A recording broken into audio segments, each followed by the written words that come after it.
It started like no other morning in that courtroom. The marble floors echoed under the weight of hundreds of polished shoes. Reporters whispered, shuffling papers and glancing toward the side entrance. Every 5 seconds the tension was crawling through the walls like static before a lightning strike. The clerk adjusted his glasses. The judge reviewed notes under the low hum of fluorescent lights, and the jury, silent and unreadable, had already taken their seats. Then the double doors opened quietly, and Sean Diddy Combs walked in. He didn't enter like a man who owned music clubs, real estate, and half the fashion industry. He entered like a man who hadn't slept. His eyes scanned the room and locked on no one. A gray, tailored suit framed him perfectly, but no amount of designer stitching could cover the storm underneath his skin. Every step he took toward the defense table felt deliberate, like he was walking into a chapter of his life he could never rewrite. The courtroom murmurs were low but hungry. Former associates seated in the gallery, spectators who somehow secured access. A few celebrities in sunglasses trying not to be noticed. The judge banged the gavel sharply, once silencing everyone, but even that thud felt heavier than usual. The charges were complicated on paper, but the heart of the case was simple. Did Shaw Combs, behind the curtain of power and money, cross a line that could never be uncrossed? And more importantly, would the truth finally come out? A clerk began reading off the case details, and the words felt surreal. Diddy sat quietly, hands folded, occasionally glancing sideways toward his attorney, who leaned in and whispered something under his breath. Diddy didn't nod, he didn't blink, he just stared ahead, as if rehearsing a version of events no one else would believe. Before we dive deeper into this unforgettable video, make Soreto like the video, subscribe to our channel, and hit the bell icon. That way you'll never miss any new coming videos like this.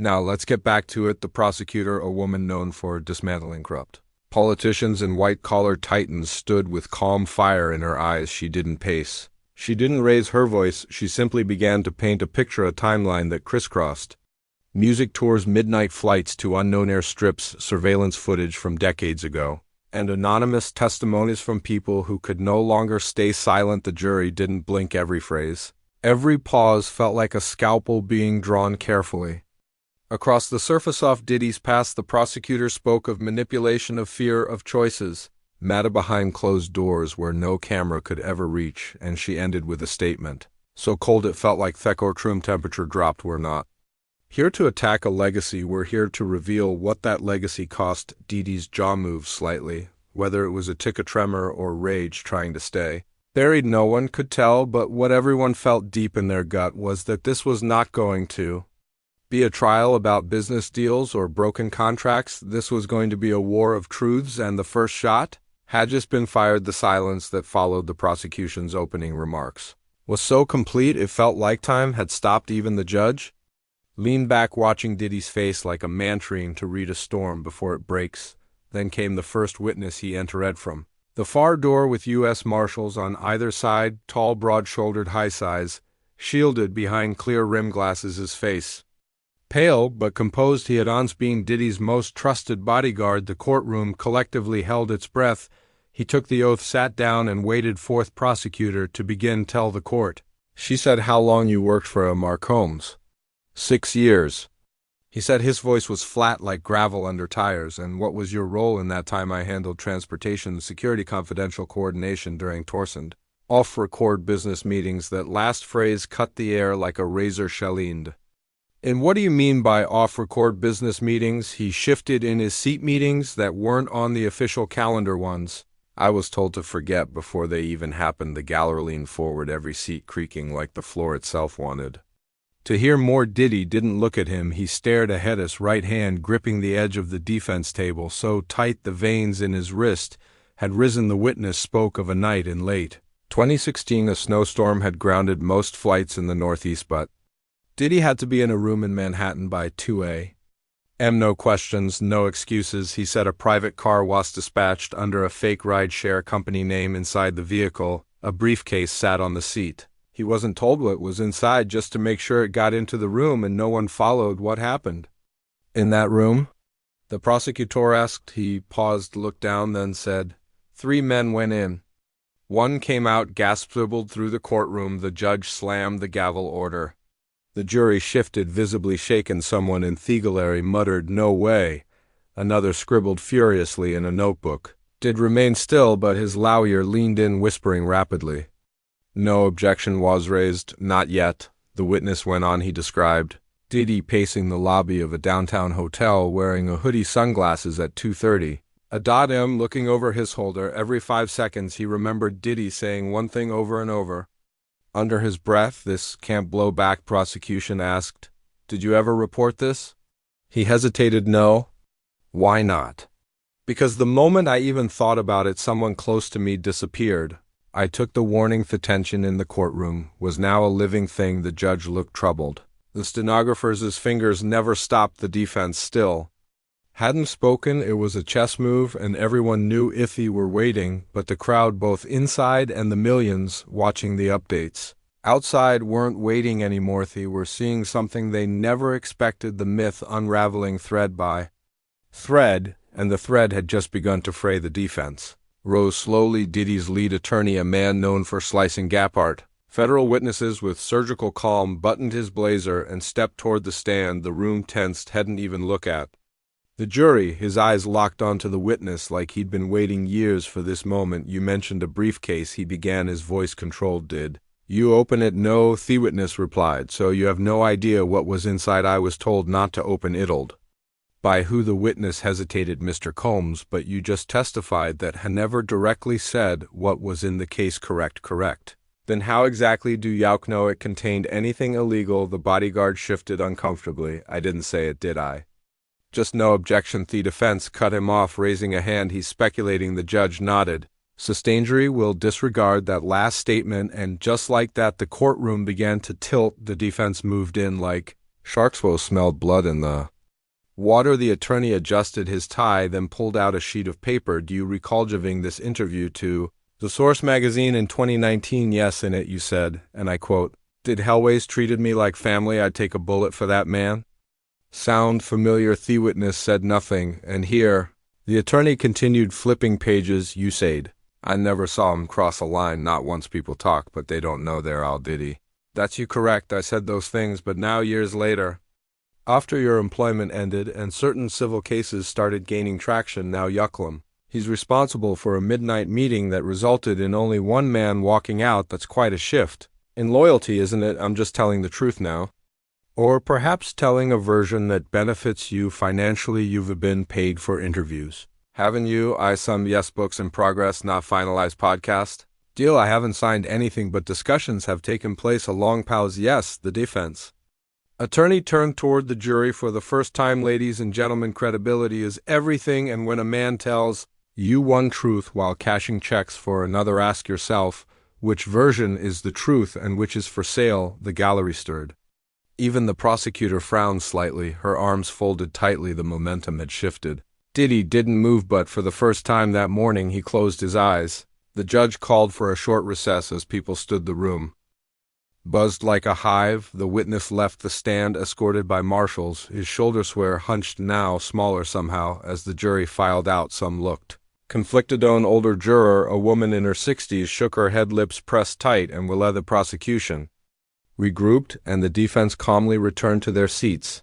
Shaw Diddy Combs remained frozen still as stone outside. A storm was brewing in the press, but inside the courtroom the game had just begun, and no one could predict who would bleed first. When court resumed, the temperature in the room had changed. It wasn't the thermostat, it was the shift in energy. The jury looked more alert, more cautious.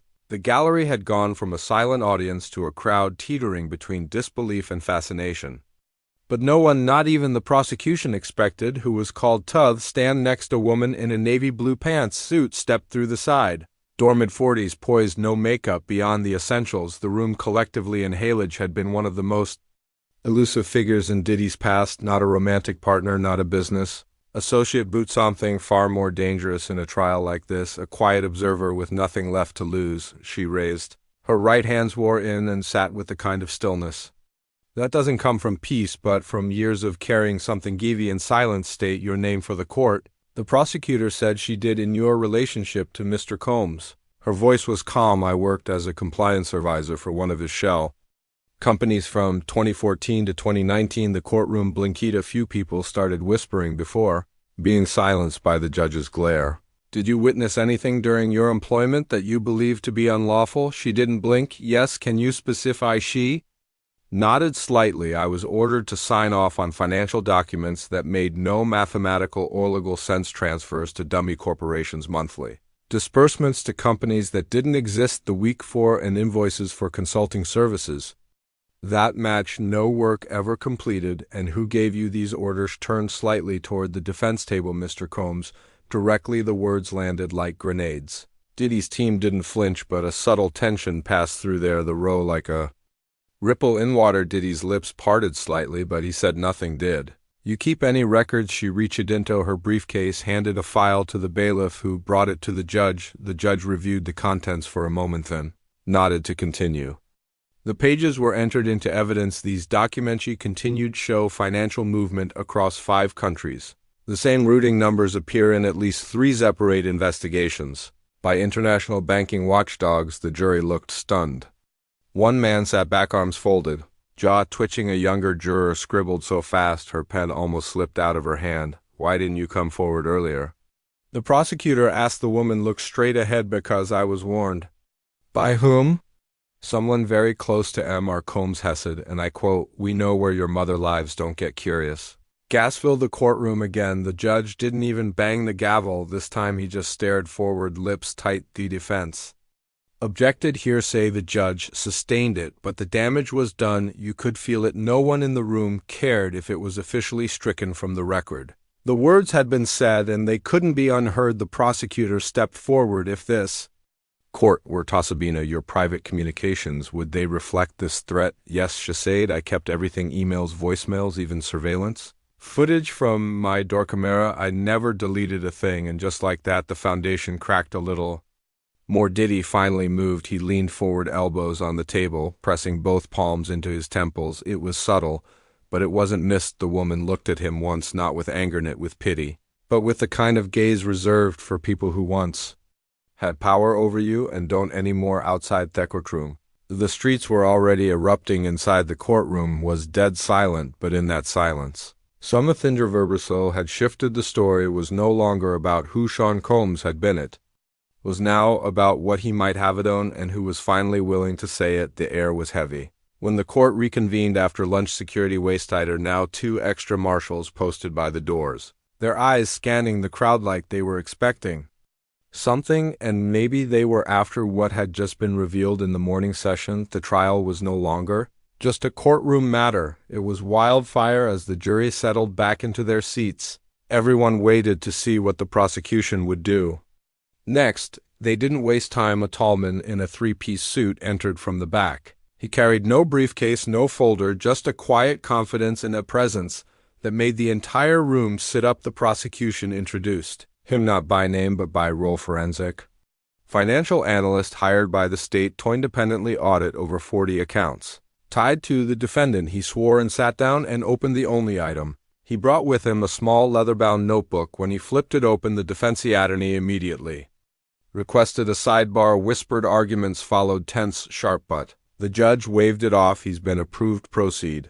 The analyst began with a simple statement. I was not told who I was auditing until the work was complete. The accounts were anonymized.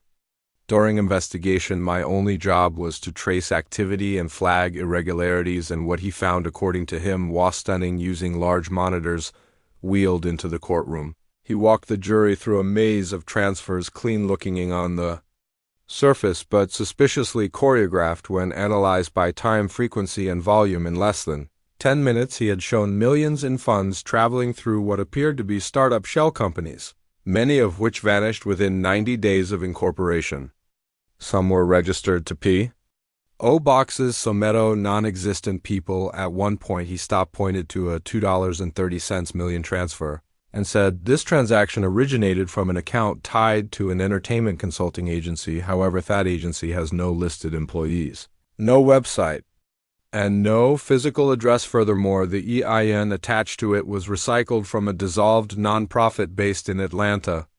The courtroom was stone silent. He then highlighted 3 wire transfers made to international accounts within 24 hours of the dates mentioned by the previous witness, the former compliance advisor. They matched up almost exactly. Then came the kicker: these accounts once traced ultimately deposit into a single offshore account based in the British Virgin Islands. Hesed, that account is held in the name of a trust company, but the listed primary beneficiary is Sean John Combs. No one moved. A few jurors looked directly at Diddy now, not with suspicion, but with something heavier: betrayal. The defense table didn't move, didn't flinch, but their silence was beginning to say more than their words. When cross-examination began, the defense tried to argue fat money moving through shell companies wasn't illegal, that trust accounts were common for high net worth individuals. But the analyst never broke.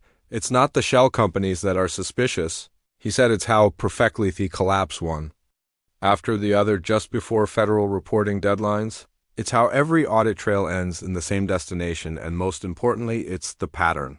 This isn't careless, it's calculated. The jury scribbled notes like their pens were on fire. From the back of Courtroom, someone let out a breath too loudly. The judge didn't bother calling it out this time. The tension was so real you could taste it. As the analyst was dismissed, he didn't look at Diddy. He simply closed his notebook, stood, and walked out the same way he came in: quiet, precise, undeniable. And in the wake of his testimony, the courtroom didn't just feel different, it felt like something had cracked wide open, like the floor beneath. This entire trial had just begun to give way. No one expected the prosecution to call another witness so soon after that, but they did this time. It was someone no one had seen in years. A man with a slight limp, a receding hairline, and a face that looked like if had weathered too many bad nights. He was introduced as a former logistics coordinator for one of Diddy's now-defunct touring companies. He had been subpoenaed from out-of-state, flown in the night before. According to the prosecution, he had something no one else did: direct knowledge of the Grey Room. That name alone made the gallery shift. Phones buzzed in reporters' pockets, silent but frantic. The Grey Room had been a rumor in the industry for years, a whispered myth about an undisclosed space beneath one of Diddy's old recording studios. Nobody ever had proof until now. The witness spoke carefully, his voice rasping like he hadn't used it in public for a long time.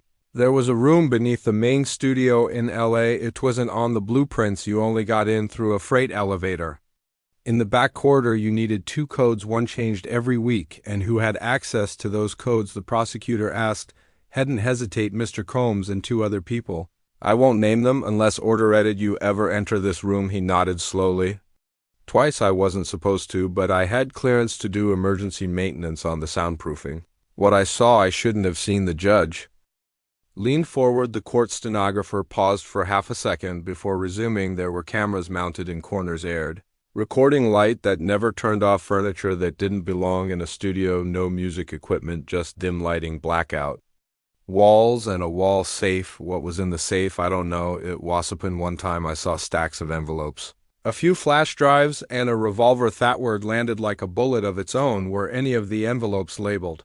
The prosecutor asked. Yes, one said 2013 Vegas, another said NDAs. Emergency. The room was frozen. The defense objected to the entire line of questioning, arguing it was unverified, sensational, unrelated to the charges at hand. But the prosecution argued that if a hidden room contained items meant to silence or blackmail others, it was highly relevant. The judge allowed the testimony to continue. Barely. The witness continued describing a time when he was asked to dispose of a broken hard drive that had been stored in the Grey Room. He took it to an e-waste facility like instructed, but something told him to make a copy first. That copy, he said, was in a secure location, and he had already turned it over to investigators. The courtroom exhaled collectively. This changed everything. The defense tried to poke holes. Was the witness paid?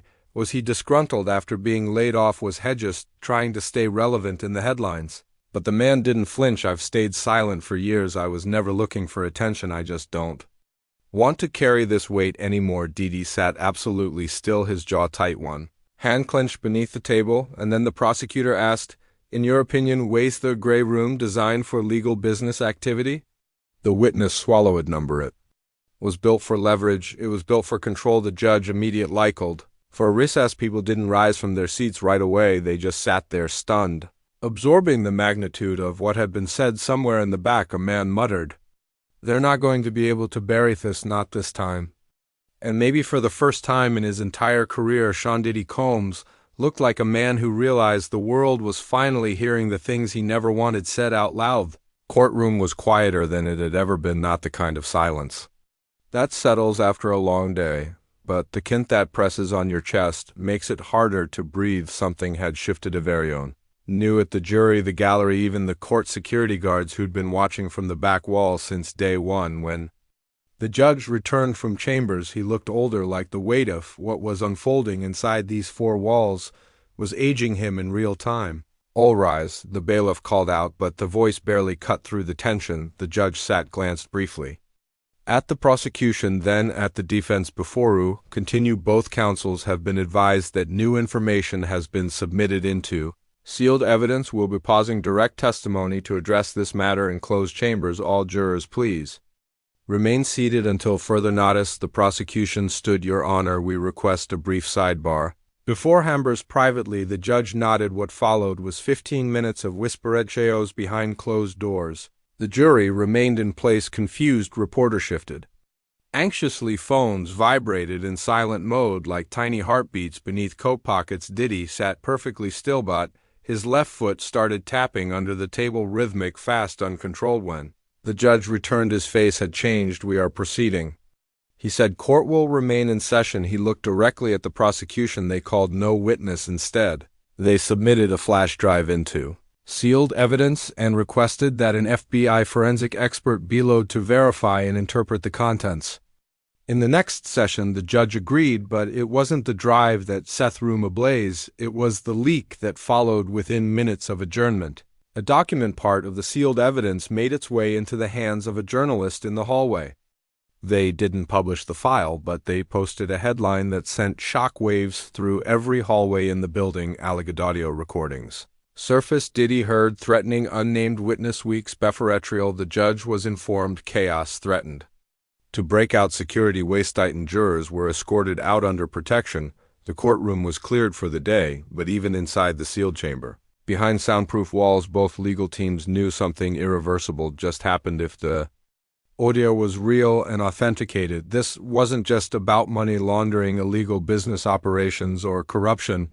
This was about witness intimidation, tampering, federal obstruction, criminal charges, far beyond the original scope, and that changed everything. Back in the hallway, Diddy waistcoated out a separate exit. His sunglasses were back on, his expression unreadable, but anyone paying close attention saw the shift, the pressure, the unraveling. His lawyer tried to speak to him as they reached the black. He just sat, folded his hands on the table, and stared straight ahead at the judge like knew his life was seconds away from splitting into two parts. Before and after the prosecution stood no dramatics, no fiery tone, just a simple statement.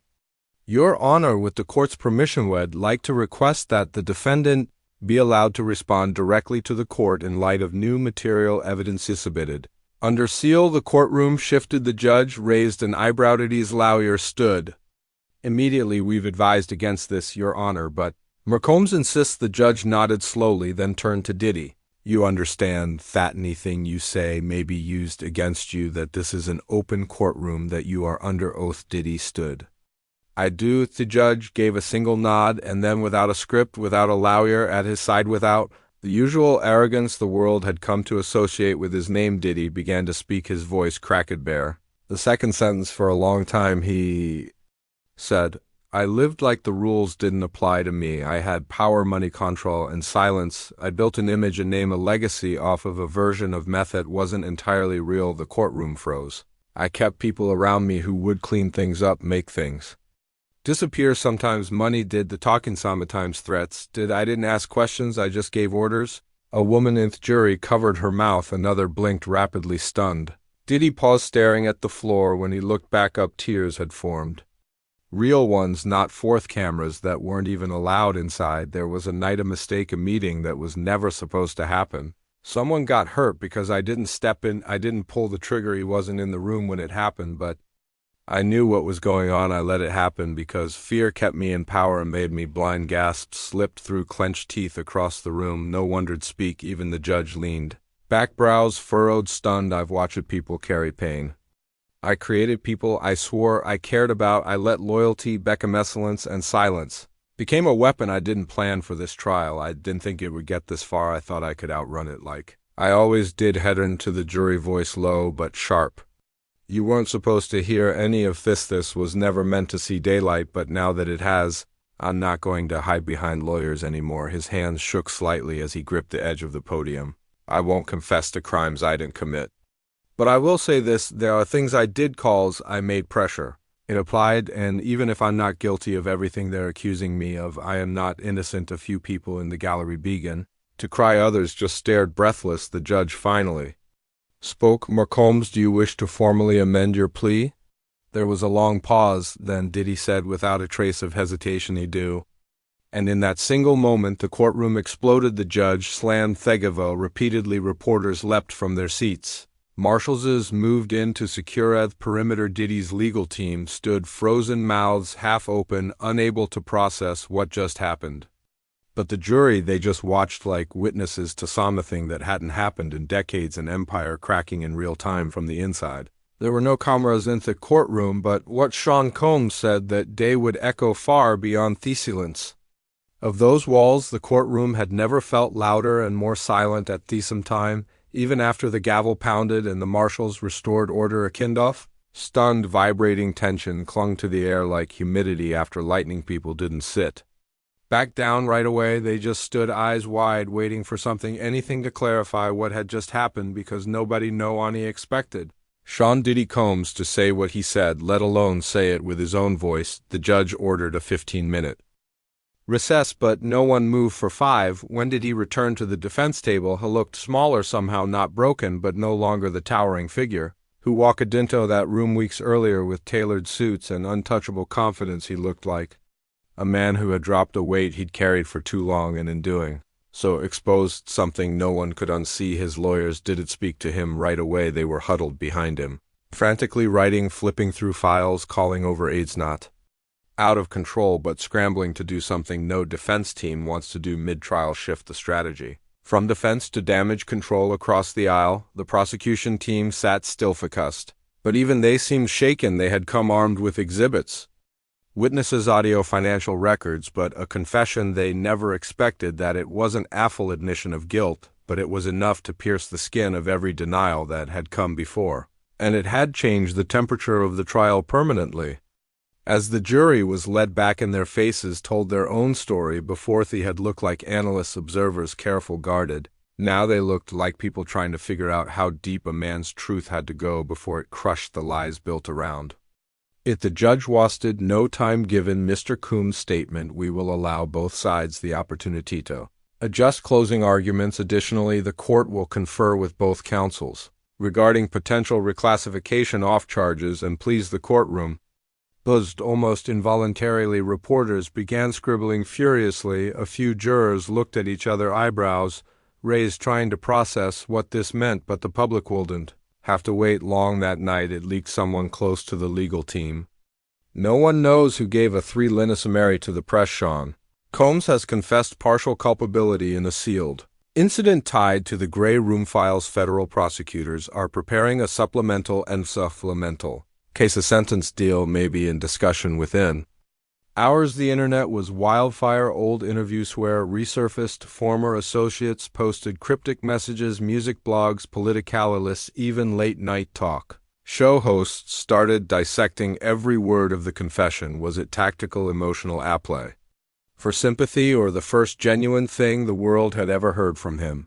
But back inside that courtroom, none of that mattered. The rules were changing. The prosecutor leaned into the microphone and addressed the judge in light of the defendant's voluntary admission. We are requesting an immediate review of all sealed exhibits, as well as a private session with the court to present new evidence that may warrant additional charges. The judge agreed, and just like that, the trial wasn't just a trial anymore. It was the prelude to something bigger, a deeper unraveling, a peeling back of layers no one thought would ever see light, because when a man like Sean Combs, built on layers of calculated moves and airtight image, chooses to pull one thread, you better believe it's going to take the whole fabric with it. And the courtroom, it was now ground zero. It didn't feel like the last day of a trial. It felt like the aftermath of something much bigger, something still echoing through the walls No one walked in casually. That morning the press showed up earlier than usual, crowding every inch of the courthouse steps. Marshals flanked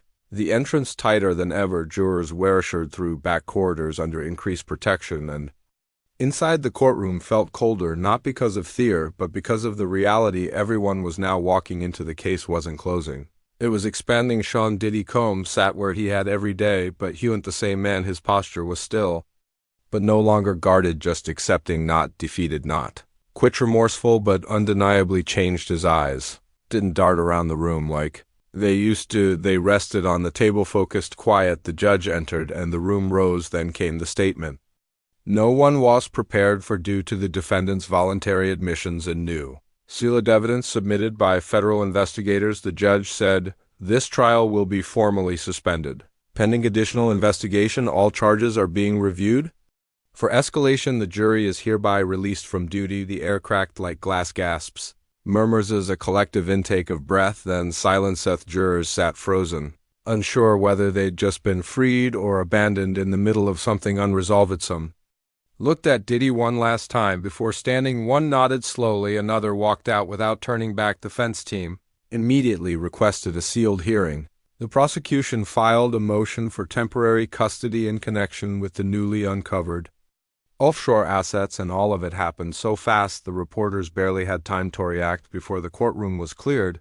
But even as people left the room, the story stayed behind. Sean Combs didn't speak again, not in court, not in the hallway, not to the media waiting outside. Simply walked out with his attorney, surrounded by marshals. No sunglasses, this time no bodyguards, no entouragist. Him in silence outside. The crowd wasn't shouting anymore, they were just watching. Phones raised, cameras rolling, but the energy had changed. They weren't filming a celebrity.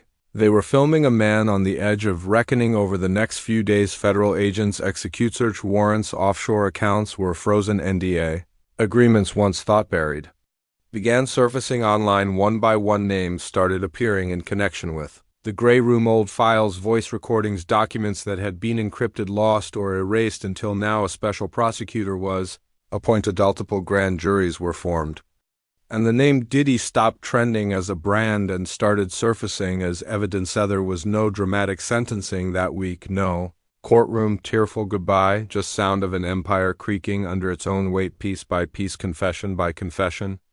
What began as a trial of one man had become a mirror held up to an entire industry, one that had long protected its icons behind walls, of wealth, fear, and silence. And when that mirror cracked, it didn't just reflect Diddy, it reflected everyone who looked away when they should have spoken up, everyone who cashed checks instead of asking questions, everyone who thought power could rewrite truth. The camera had never been allowed inside that courtroom, but the truth got out anyway, and that truth will echo far beyond Thuals it was born.